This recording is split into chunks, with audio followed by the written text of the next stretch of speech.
agradeço esta oportunidade, este convite da LECA para falar aqui um bocadinho sobre a neuroarquitetura, que é um tema que me apaixona, ou que me apaixonou. Eu licenciei-me em arquitetura há muitos anos, em 2002.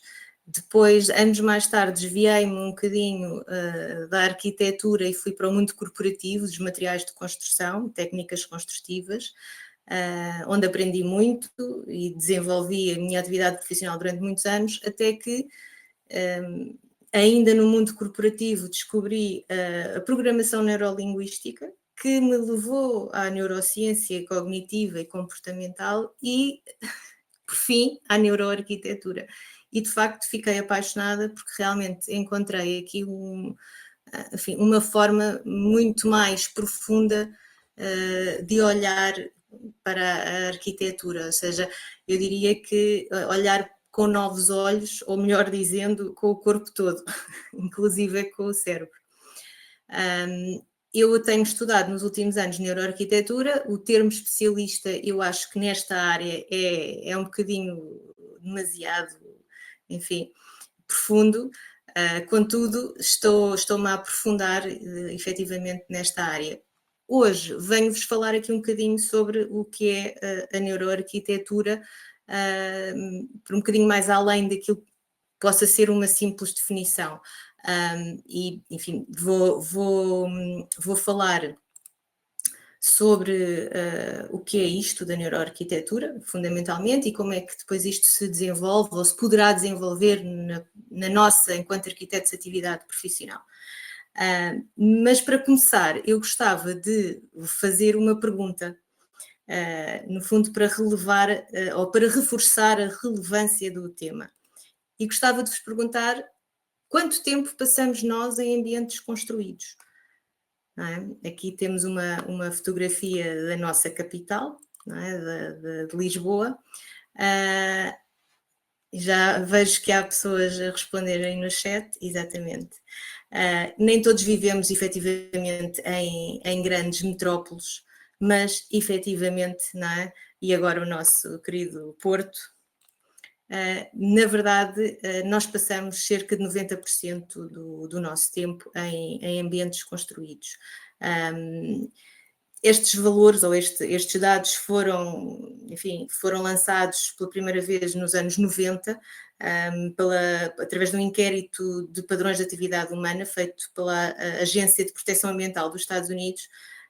Eu suspeito que dos anos 90 até agora, com uma pandemia pelo meio, é possível que estes dados já estejam um bocadinho mais avançados, ou seja, que se calhar já possa ser um pouco mais do que os 90%, contudo, efetivamente é o valor, 90% é muito tempo em ambiente construído. Até porque quando estamos em ambiente exterior, muitos de nós vivendo em zona urbana também estamos, de alguma forma, acompanhados deste ambiente construído. Portanto, na verdade, isto significa que a arquitetura é uma constante na nossa experiência do mundo, não é? E então a pergunta inevitável é qual é o impacto que isto tem em nós, não é? Será que tem mesmo muito impacto? E aqui é em tom de quase de provocação, temos dois ambientes de duas cidades diferentes, e a pergunta que, no fundo, subsequente desta é em que medida é que isto impacta? E só por curiosidade, nos anos 80, nos Estados Unidos, foi publicada uma teoria, que era a teoria das janelas partidas. E a teoria das janelas partidas defendia que ambientes com desordem, nomeadamente o lixo, que aqui vem na imagem, ou janelas partidas, lá está daí o nome da teoria, transmitem uma sensação de abandono e que incentiva comportamentos antissociais e criminologia. Curiosamente, anos mais tarde, já depois já neste século, não é? Portanto, em 2001 nos Estados Unidos e depois em 2008 nos Países Baixos, foram feitos alguns estudos já mais para testar, no fundo, a validade desta teoria, para perceber se efetivamente o ambiente onde nós estamos, neste sentido, poderia de facto impulsionar a criminologia. Curiosamente, de facto, não se descobriu que fosse causa de crime, contudo, no estudo de Chicago, percebeu-se que de facto a percepção de segurança num ambiente que está, de alguma forma, enfim, desordenado e sujo, é maior, é superior de quando estamos num ambiente onde não há desordem, não há essa enfim, percepção de ambiente de alguma forma negativa, vamos pôr assim. Nos Países Baixos, de facto, percebeu-se que zonas que tinham lixo potenciavam o facto, ou seja, a atitude social de deitar lixo. E, portanto, houve um aumento, duplicou a quantidade de lixo nas zonas que já tinham esse. É quase como um gatilho, uma faísca. E, portanto, efetivamente, não é? Até que ponto, não é? Repetindo um bocadinho a pergunta, até que ponto os ambientes nos impactam? E aqui já, porque os ambientes construídos não são só urbanos, são também os espaços interiores, não é? Os ambientes interiores onde estamos, não é? Aqui, pronto, um 8 e um 80, mas a questão é só uma questão estética, de gosto, eu gosto, não gosto, ou isto de facto afeta a forma como nós sentimos, muitas vezes até para além da nossa consciência, como nós pensamos e como é que nos comportamos, não é? A questão das janelas partidas e do lixo, não é? Um bocadinho nesse sentido vem comprovar que há um impacto, há realmente um impacto que vai para além do superficial de gosto ou não gosto. E esta outra imagem é aqui a tentativa de alguma forma, pôr de forma gráfica o processo, não é? Todos os espaços moldam os cérebros e os cérebros moldam comportamentos. E isto acontece porquê? Como? Porque todos estamos constantemente sujeitos a estímulos ambientais através dos nossos sentidos. Portanto, estamos constantemente sujeitos à temperatura, à luz, a som, tudo o que o nosso corpo capta através dos sentidos no ambiente. E muitas vezes mesmo de forma inconsciente. O que é que acontece? Isto é transformado, não é, em impulsos elétricos porque é a linguagem que o nosso cérebro interpreta. Consequentemente, o cérebro vai interpretar ou vai processar vai interpretar e, consequentemente, processar esta informação de maneira a ter um output que será uma experiência. Portanto, há uma comunicação constante entre o espaço e o nosso sistema nervoso. E o nosso sistema nervoso seria o sistema nervoso central, portanto, o nosso cérebro, e o sistema nervoso periférico, que é basicamente a comunicação, não é, em todo o nosso corpo, que depois tem influência em inúmeras experiências, nomeadamente influenciando, por exemplo, o nosso humor, a nossa memória, a nossa produtividade, as nossas decisões, enfim, na verdade, é tudo aquilo que é a nossa forma de estar efetivamente no espaço. Agora, há aqui um detalhe. Todos nós temos sentidos, não é? E todos nós temos um sistema nervoso dividido em sistema nervoso central e sistema nervoso periférico e, portanto, este funcionamento é mais ou menos transversal aos seres humanos. Com algumas exceções, algumas neurodivergências, mas a verdade é que, de maneira geral, isto funciona de forma equivalente, digamos assim, para todos. No entanto, eu trago aqui esta primeira imagem de um manual de perspectiva do século XVII, em que vemos várias pessoas num mesmo espaço. E cada uma delas tem, porque era um manual de perspectiva, não é? Perspectivas diferentes. Ou se quisermos levar mais além, poderia ser introduzir o fator tempo, temos a mesma pessoa no mesmo espaço, em tempos diferentes, e em cada um destes momentos tem perspectivas diferentes. Ou seja, apesar, não é, desta plataforma igual para todos, na verdade somos únicos e as experiências sensoriais variam entre indivíduos, não é?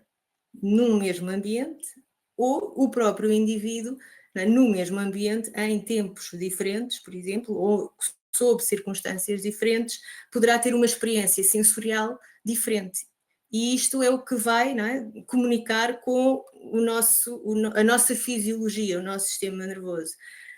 Por isso é que, enfim, só aqui em tom de exercício de reflexão, é? Eu trouxe duas imagens, duas fotografias de dois edifícios emblemáticos da história da arquitetura, não é? Com as suas singularidades e bastante ricos do ponto de vista sensorial, um bocadinho para trazer à consciência, de facto, este poder do ambiente sobre nós e esta singularidade de cada um de nós neste contexto. E isto, no fundo, é, efetivamente, tudo o que estou a dizer é um bocadinho para contextualizar aquilo que é a neuroarquitetura. Este texto, este excerto, foi escrito por um dos pais da neuroarquitetura, se é que existe um pai da neuroarquitetura, que é o arquiteto John Paul Eberhard, e ele faz uma descrição da catedral, ou daquilo que foi a experiência dele numa visita à catedral de Amiens, não sei se disse bem, se pronunciei bem, que é efetivamente uma das catedrais góticas mais impressionantes da Europa, e ele descreve, curiosamente, a sua experiência relacionando-a com aquilo que acontece ou que sucede no seu corpo e necessariamente com fisiologicamente ou os mecanismos neurofisiológicos do seu corpo, não é? Do seu sistema nervoso. E quando falamos em neuro qualquer coisa, estamos sempre a falar neste sistema nervoso, não é? Envolver o sistema nervoso no processo.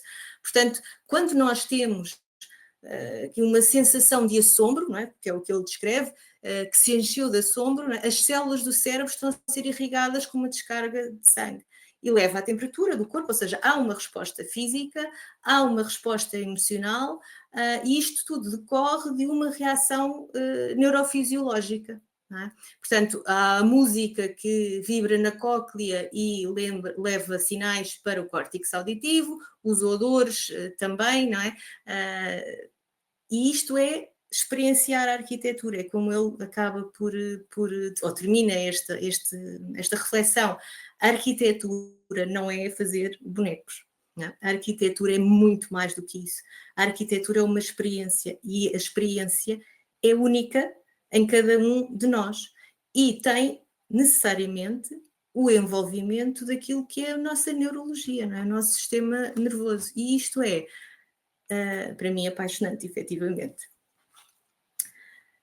E, portanto, na sequência do que estava a dizer, o racional e o emocional que existe em cada um de nós realmente é indivisível. Já dizia também aqui um contributo, uma expressão de Don Norman, que é, enfim, este senhor não era nem arquiteto, nem neurocientista, é conhecido por ser um pensador ele trabalhou na Apple e é um dos pensadores mais influentes no campo do design emocional, ou design centrado no utilizador. Portanto, estes processos bottom-up e bottom-down, que é, no fundo, as vias de comunicação do nosso sistema nervoso com o nosso sistema central, é relevante porque são estes processos, não é, que acontecem, por vezes, ou num dos sentidos, de forma consciente, com esforço, com treino, noutro sentido, de forma automática, imediata, e isto é a linguagem do nosso corpo, do nosso cérebro, com o ambiente.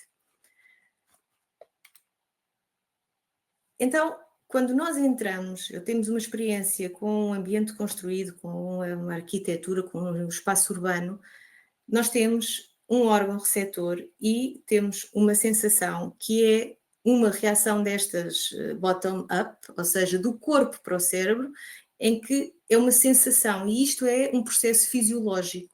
É um processo fisiológico que nós não temos controle. No entanto, enquanto projetistas, podemos ter esta consciência, ter este conhecimento e com isso projetar de forma consciente para que a sensação seja a desejada. De seguida, quando falamos aqui em sensação, por exemplo, 15 graus centígrados. 15 graus centígrados é uma questão de temperatura, não é? É um facto, a percepção já é um processo psicológico, ou seja, é uma interpretação que nós fazemos daquela sensação que o nosso corpo fisiologicamente teve. E a seguir, então, psicofisiologicamente, temos a emoção, portanto, mais uma vez, um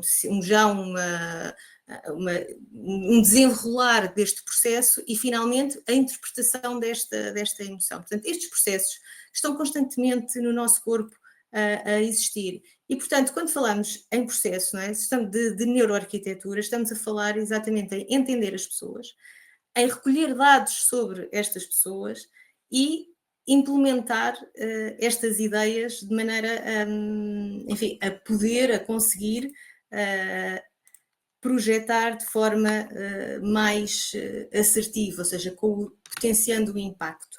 E isto, na verdade, significa que a neuroarquitetura nasce da fusão, não é? Ou da interseção destas três áreas, que é este conhecimento do sistema nervoso, que era uma coisa que há 20 anos era praticamente inexistente, com a arquitetura, aquilo que nós já sabemos sobre a arquitetura, e também sobre a psicologia ambiental, que, enfim, introduz neste conjunto aquilo que é a parte psicológica e emocional, não é, do utilizador, não é?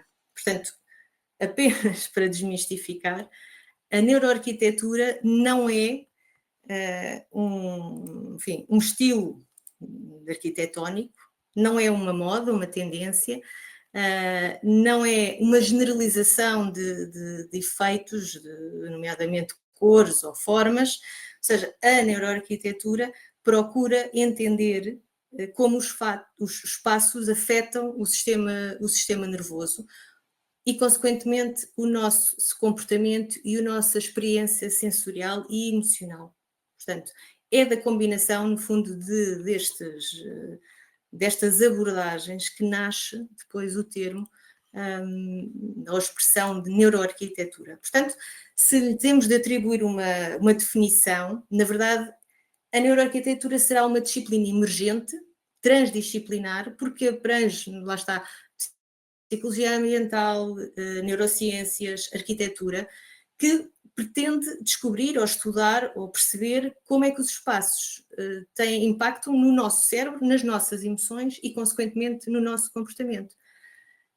Ela pode ser dividida ou poderá ser dividida em dois grandes tipos ou dois grandes grupos. Neuroarquitetura experimental, que é aquela que acontece em ambiente de laboratório, em ambiente académico, com a aplicação de ferramentas da neurociência para analisar a resposta dos sujeitos, que são sujeitos, passo o pleonasmo, a estes ensaios laboratoriais, e de onde se retira muito conhecimento científico. Agora, existe depois aquilo que nós podemos chamar de neuroarquitetura aplicada, que é então esta nova disciplina que estuda esta combinação, né, dos requisitos espaciais específicos das pessoas em função das suas necessidades. Portanto, há um conhecimento ou uma priorização do conhecimento profundo do utilizador, do sujeito, não é? E por isso daí eu ter feito este preâmbulo sobre o que é o sistema nervoso, as emoções e de onde é que isso vem. Isso não é a neuroarquitetura, mas está na base daquilo que somos nós, seres humanos, que somos, não é? No fundo, o os sujeitos que somos impactados pelos espaços. E, portanto, a neuroarquitetura aplicada ou a neuroarquitetura baseada em literatura científica junta o conhecimento profundo deste utilizador, a investigação científica feita, muitas delas através da dita neuroarquitetura experimental, e procura, então, soluções arquitetónicas, enfim, mais assertivas. Do ponto de vista contextual e histórico, o termo propriamente de neuroarquitetura foi formalizado em 2003, nos Estados Unidos, com a fundação da Academia de Neurociência, que é Academy of Neuroscience for Architecture, portanto, ANFA. Mas as raízes da neuroarquitetura efetivamente vêm da psicologia. Não é? Eu diria que nos anos 30, 40, estes dois psicólogos aqui referidos, Kurt Lewin, que, enfim, descobriu ou publicou aquilo que foi considerado ou que foi chamado uma fórmula em que o comportamento é função da pessoa e do ambiente. Portanto, o comportamento é função sempre destes dois fatores, a pessoa, o ser humano e o ambiente onde está. E depois o seu discípulo Roger Barker, que desenvolveu o conceito de comportamento em cenário. Pronto. E isto, na verdade, foi conhecimento que serviu de base, ou como raiz, digamos assim, para aquilo que depois veio a ser designado como neuroarquitetura.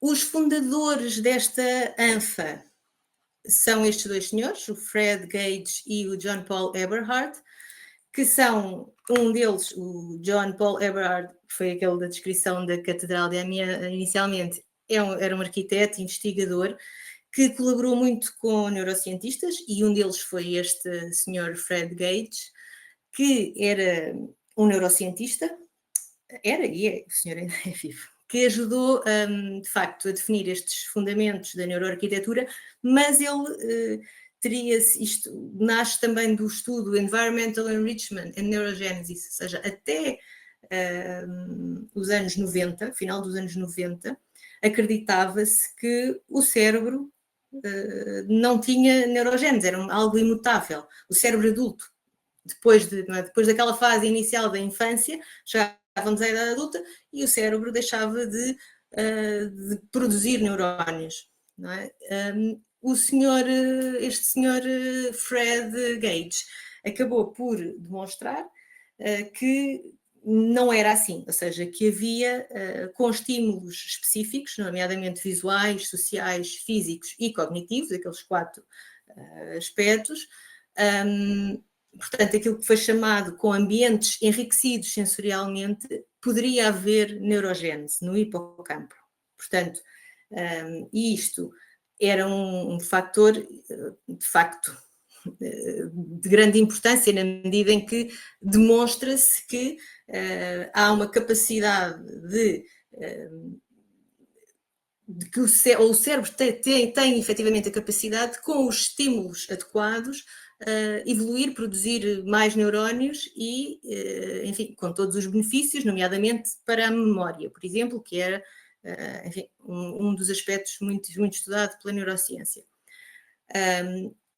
Estes senhores, então, fundaram aquilo que é a ANFA, não é? A Academia de Neuroarchitecture, e foi feita, às vezes penso que há alguma confusão, porque a sede da ANFA é o edifício do Salk Institute, que de facto é um edifício que muitos consideram como a obra-prima, uma das obras-primas da neuroarquitetura, embora, na verdade, isto seja anterior, não foi construída ou foi pedida a construção ou desenvolvimento deste projeto por um neurocientista também, não é? Que descobriu a vacina da poliomielite, e ele então desafiou o arquiteto Louis Kahn para fazerem este edifício que basicamente é um instituto que promove a investigação científica. E foi fundada em 1960 e, portanto, a verdade é que a ANFA tendo o objetivo de promover uma investigação multidisciplinar entre arquitetos e neurocientistas, fez a sua sede neste edifício e, portanto, acaba por ser o núcleo do início do termo neuroarquitetura. Foi após esta sua fundação, em 2003, que o termo se começou a difundir, nacional e internacionalmente. Enfim, aqui só também em tom de nota, trouxe 2 estudos, este que talvez seja o mais conhecido, quando se fala em neuroarquitetura, que foi feito em ambiente hospitalar, que foi um estudo de 1984, portanto, ainda não havia ANFA, ainda não se falava de neuroarquitetura, no entanto, foi um primeiro estudo empírico, de facto, que demonstrou a relevância e a importância do impacto do ambiente construído, e não só, neste caso, sobre as pessoas, neste caso em particular em ambiente hospitalar, porque foram feitas foram colocados pacientes com o mesmo, que tinham sido intervencionados com a mesma cirurgia, em quartos com janelas com vista natural e outros com vista para uma parede de tijolo. E a verdade é que eles conseguiram demonstrar neste estudo que os quartos com vista para as árvores as pessoas ficaram menos dias internados, tiveram necessidade de menos analgésicos, tiveram menos complicações pós-operatórias e foram avaliados mais positivamente, até do ponto de vista de relação social, neste caso, com os enfermeiros. Em suma, aqui entramos eventualmente já podemos referir uma das variáveis ambientais que é referida em neuroarquitetura, que é a biofilia, portanto, a relação com ambientes naturais, mas de facto há aquela pergunta inicial de até que ponto é que isto é relevante, não é? Até onde vai o impacto? E o impacto vai até a questão da recuperação física em ambiente hospitalar pós-cirúrgico, por exemplo. Outro exemplo, um estudo em ambiente escolar, Peter Barrett. Este estudo é mais recente, este estudo já é de 2015, mas aqui estamos a falar em ambiente escolar, ou seja, até que ponto, evidente que não é só o ambiente físico que tem impacto, contudo, o ambiente físico, juntamente com, enfim, os educadores e a pedagogia, não é, de facto tem uma componente relevante no desenvolvimento cognitivo e na aprendizagem dos alunos. Especificamente, conseguiram avaliar 7 variáveis ambientais responsáveis, que foram identificados como responsáveis por 16% da variação no progresso académico dos alunos. Portanto, e destes 16%, 50% deveu-se exatamente a fatores de naturalidade espacial e sensorial.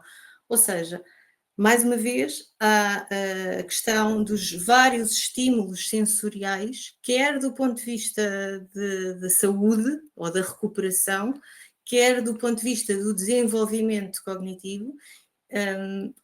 A ciência começa a demonstrar, e cada vez mais, porque já se sabe há muito tempo, sabem-se algumas coisas, mas isto é uma coisa viva, não é? A ciência e a neurociência é uma coisa viva e, portanto, o conhecimento está ainda a ser protegido, porque como vimos, este estudo é de 2015, o outro é de 80, e os pais da Academia, não é? de Neuroarquitetura fundaram-na em 2003, portanto estamos a falar em 20 anos de conhecimento, claro que, enfim. Dito isto, há uma série de conceitos-chave para a neuroarquitetura que podem ser analisados depois mais detalhadamente. Eu não vou entrar aqui em detalhe em todos eles, contudo, pronto, a questão da neuroplasticidade, por exemplo, não é? Que a questão do cérebro ter a capacidade de se adaptar ao longo do tempo, de reforçar hábitos, de como é que o ambiente pode potenciar efetivamente estes processos neurológicos ou neurofisiológicos. A questão dos ritmos circadianos, por exemplo, enfim, na questão do bem-estar, na questão da qualidade do sono, ou seja, podemos ter sempre, cada um destes aspectos, na verdade, ou destes conceitos-chave, depois tem várias perspectivas, ele próprio, não é? O wayfinding, por exemplo, a questão da orientação intuitiva, que é a capacidade de nos orientarmos num espaço sem esforço, e de facto isto tem impacto no nosso bem-estar, nos nossos níveis de stress, e como é que isto pode ser trabalhado, ou este conceito pode ser trabalhado pela arquitetura. Por um lado temos a relevância desta questão naquilo que é a nossa resposta fisiológica, o nosso bem-estar, o nosso stress, a nossa produtividade, enfim.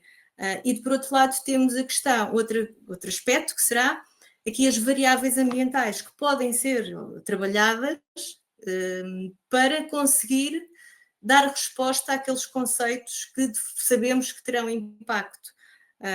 Por exemplo, lá está, falei no wayfinding, a questão da luz natural, as referências visuais, as cores, por exemplo, são variáveis ambientais que terão impacto naquele conceito-chave que pode e deve ser trabalhado num processo de projeto, não é? Com a base na neuroarquitetura, lá está, que não é um estilo, não é uma maneira diferente de colocar determinado, enfim, material ou processo, é uma forma diferente, efetivamente, de olhar para a arquitetura com esta transdisciplinaridade de conhecimento na procura de respostas mais assertivas.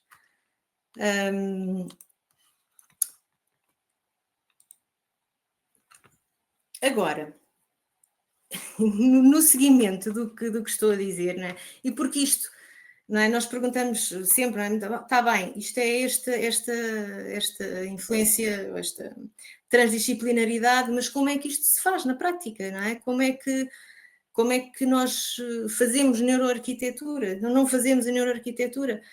Como é que isto é?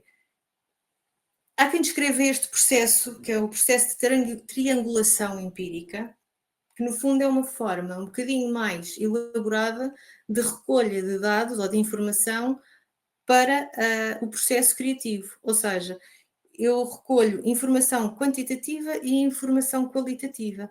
E quando eu falo disto, na verdade, eu estou a potenciar o conhecimento e a expor alguma eventual falta de conhecimento que possa haver com alguma das fontes. Ou seja, eu estou a projetar para um coletivo, ou, por exemplo, não é, de utilizadores, e eu posso, na informação qualitativa, fazer questionários, e se calhar posso passar para o site. Na informação qualitativa eu posso ter focus group, entrevistas individuais, posso ir buscar conhecimento, enfim, científico, social, enfim, etnológico ou etnográfico, para conseguir obter informação das necessidades daqueles utilizadores, face ao projeto que estará em cima da mesa. Mas eu também posso, ao dia de hoje, coisa que há uns anos atrás não era possível, não era viável, através de tecnologia, ir buscar informação quantitativa, nomeadamente os eletroencefalogramas, a medição do ritmo cardíaco, por exemplo, a resistência galvânica da pele, ou seja, eu consigo ir buscar, ter estas duas fontes de conhecimento ou de informação, e com isto, na verdade, voltar para trás ou para a frente e conseguir cruzar a informação e perceber o que é que não está bem, porque muitas vezes nós não somos conscientes das respostas que damos. Por exemplo, a informação de entrevista, eu posso dizer que gosto desta cor, mas exposta àquela cor com um medidor qualquer, por exemplo, de transpiração, eu estou a transpirar quando estou naquela... E então isto pode levantar questões que podem ser investigadas de maneira a procurar respostas mais assertivas. E é isto que, no meu entender, é uma dos grandes avanços no processo de projeto, quando falamos em neuroarquitetura, na medida em que estamos a combinar informação adicional que antigamente era feita só de forma intuitiva pelos projetistas, e que agora, para além da intuição muito valiosa de cada um dos intervenientes no processo criativo e de projeto, mas pode ser validada ou mais assertiva, adicionando mais esta camada de conhecimento que a neurociência nos permite ou nos dá acesso a. E sabendo que é uma ciência que é relativamente jovem, ainda haverá seguramente muitos avanços nos próximos anos, nos próximos tempos, porque está de facto a haver muita investigação científica neste sentido. Então, isto agora é uma proposta, não é nada académico, por assim dizer, mas é o que alguns grupos de trabalho estão a desenvolver enquanto processo de neuroarquitetura, por assim dizer, ou seja, é um pré-projeto baseado em neurociência,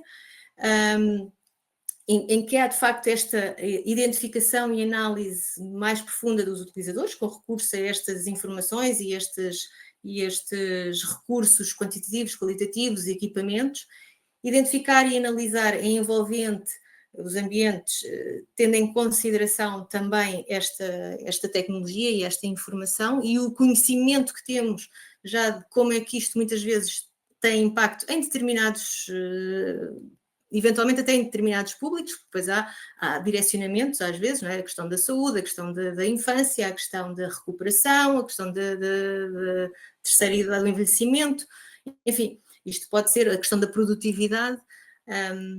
Portanto, nós conseguimos, enquanto proposta metodológica, não é, ter esta camada inicial, chamamos-lhe de inspiração, não é, de identificar e analisar efetivamente e profundamente os utilizadores, a envolvente experiência desejada. Aqui não estamos a falar de projetos, estamos a falar da experiência. O que é que aquela pessoa ou aquele grupo de pessoas, naquele lugar ou naquele espaço construído ou por construir, pretende ter ou precisa de ter.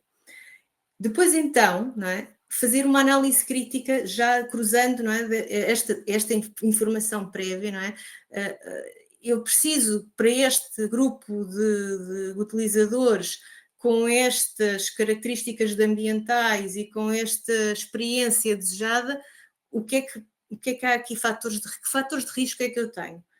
Que fatores promotores o que é que vai se facilitar o objetivo, a experiência desejada, o que é que pode dificultar? E com esta análise, então, já consigo criar enfim, um conjunto de padrões de projeto que posso ir ou desenhar bebendo da informação documental da neurociência ou da neuroarquitetura experimental, é? Em que eu vou ler artigos científicos, publicações científicas sobre determinadas experiências, sobre determinados fatores que influenciam, sobre determinados públicos, sobre determinados objetivos, cruzar essa informação com os objetivos e então, só então, definir padrões de projeto, ou seja, o que é que eu quero então, o que é importante para o meu projeto, o que é importante o meu projeto ter. E então, daqui eu passo para um desenho da estratégia, e quando falamos em desenho de estratégia e definição de indicadores, que é aqui o ponto 6, é muito importante a questão da definição de indicadores. Eu preciso de saber se aquilo que vou projetar, que no fundo ainda é uma hipótese, não é uma teoria, eu estou a assumir que com base neste conhecimento, determinado conhecimento científico, e com base na minha análise, com dados qualitativos ou quantitativos, ou ambos, idealmente, para este utilizador ou utilizadores, eu estou a propor estes padrões de desenho, mas ou de projeto, eu preciso de saber como é que eu vou medir se isto efetivamente está a acontecer, se estou a conseguir isto ou não. Então é importante desenhar uma estratégia e definir indicadores que me vão permitir depois, não é, quando faço um protótipo, não é, ou seja, uma proposta, uma hipótese, não é, poder, eventualmente até através de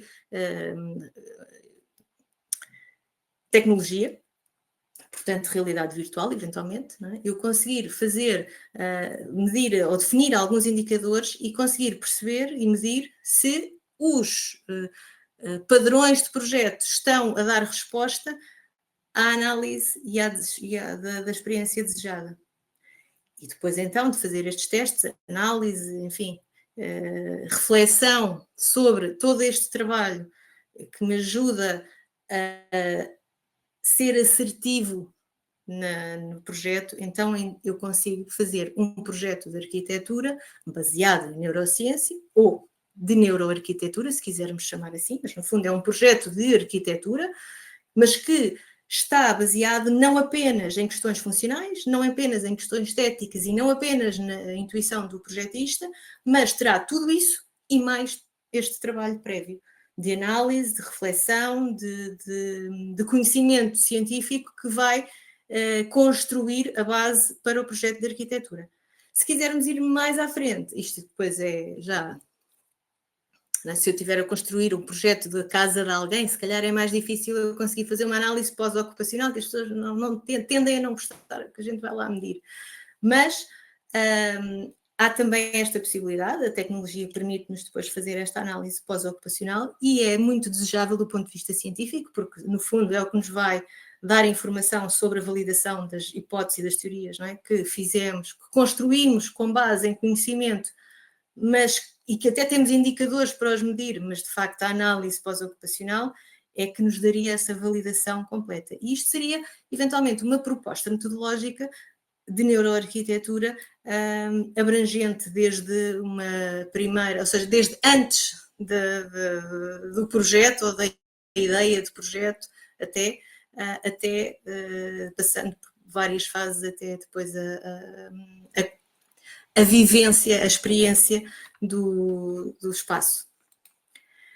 Portanto, isto é aplicável, como, enfim, facilmente, enquanto arquitetos percebem, a qualquer tipo de universo, desde corporativo, educacional, saúde, espaços comerciais, e cada vez há mais conhecimento científico a ser, às vezes a dificuldade é mesmo acompanhar, porque às vezes é um bocadinho assoberbante, overwhelming, este conhecimento, não é? Sempre a sair, mas de facto a neuroarquitetura não é, sendo um processo de olhar para a arquitetura baseado na psicologia ambiental, na neurociência,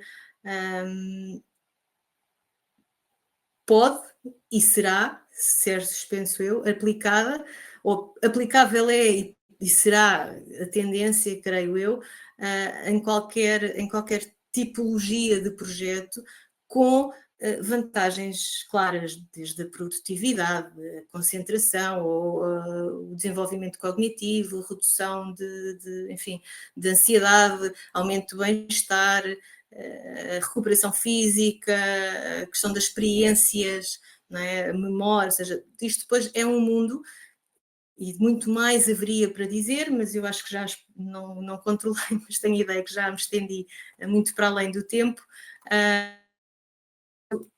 Fico por aqui, trouxe só, porque na verdade isto não é só teoria à prática, isto é um exemplo também de um projeto no Canadá, de um dos nomes mais sonantes do design salutogénico, ou de neuroarquitetura, mas com este foco na saúde, de Farrow Partners, do Ty Farrow, e é um exemplo em que de facto se pegam nos vários variáveis ambientais com base, ou para dar resposta àqueles conceitos-chave que estão identificados, e com base em conhecimento neurocientífico e nesta análise do utilizador, então fazer disto, não é, casos práticos, laboratórios vivos de arquitetura que está focada no ser humano e na sua experiência no ambiente construído, que temos efetivamente em 90% do nosso tempo.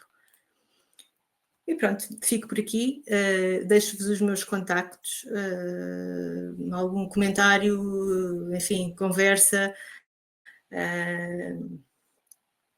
Estou disponível.